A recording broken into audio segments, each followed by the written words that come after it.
दोन मोठ्या नेत्यांची दोन विधानं आज चर्चेचा विषय राहिलेत। पहिलं विधान नितीन गडकरींचं, ते असं म्हणतात की सेक्युलर म्हणजे धर्मनिरपेक्ष नव्हे तर सर्व धर्म समभाव। तर दुसरं विधान आहे शरद पवारांचं। पार्थ पवार यांना राजकीय परिपक्वता आहे की नाही याची कल्पना नाही असं शरद पवार म्हणाले।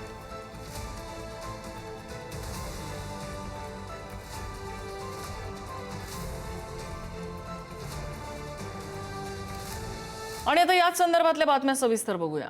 पर्शियन भाषेचा जन्म संस्कृत पासून झालाय। स्वतः आयातुल्ला खामेनी यांनी ही माहिती दिल्याची केंद्रीय मंत्री नितीन गडकरी यांनी वक्तव्य केलंय। भाजपा स्थापना दिनानिमित्त आयोजित कार्यक्रमात ते बोलत होते। एवढंच नव्हे तर अंतुले आमचे मुख्यमंत्री होते, त्यांनी मला ते कोकणस्थ ब्राह्मण असल्याचं सांगितलं, त्यांचं नाव करंदीकर असल्याचं ते म्हणाले, असंही गडकरींनी सांगितलंय। सेक्युलर शब्दाचा अर्थ धर्मनिरपेक्षता नव्हे तर सर्व धर्म समभाव असल्याचंही गडकरींनी स्पष्ट केलंय।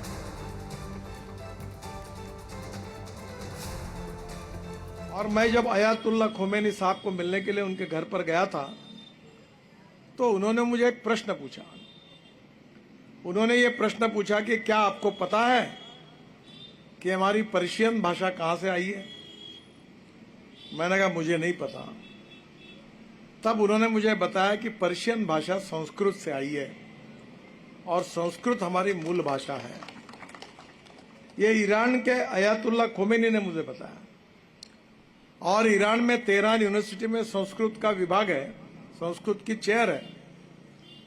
और बाद में उन्होंने पूछा कि हम कहाँ के, आपको पता है कि हमारा ओरिजिन कहाँ का है। उन्होंने लखनऊ के पास एक गांव का उल्लेख किया, वहां के हम रहने वाले हैं। अब्दुल रहमान अंतुले साहब हमारे मुख्यमंत्री थे और मुझे नई नई राजनीति में आया था। एक बार उन्होंने मुझे बुलाया, बताया, बोला आपको पता है कि मैं कौन हूं। मैंने बोला मुझे नहीं पता। बोले मैं कोकणस्थ ब्राह्मण हूं और मेरा नाम करंदीकर है। पर हमारे यहाँ उस समय हमारे हिंदू धर्म में ऐसी गलत प्रथाएं थी कि कोंबड़ी खाने के बाद उसके बाकी का पार्ट अगर किसी के घर में डाल दिया तो बोलते ये गया।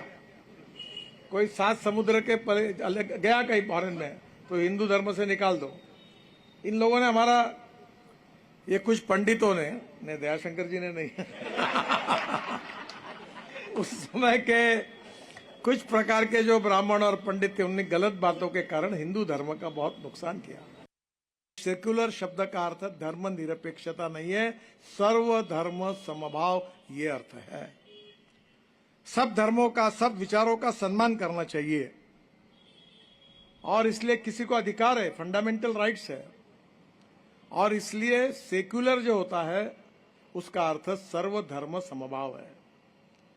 पर एक बात जरूर है कि सरकार सेक्युलर होनी चाहिए, राजा सेक्युलर होना चाहिए, गवर्नमेंट सेक्युलर होनी चाहिए, पर व्यक्ति कभी धर्मनिरपेक्ष नहीं हो सकता। अगर होता तो राजीव गांधी और इंदिरा गांधी के मृत्यु के बाद ब्राह्मणों को बुलाकर उनका मंत्राग्नि नहीं किया गया।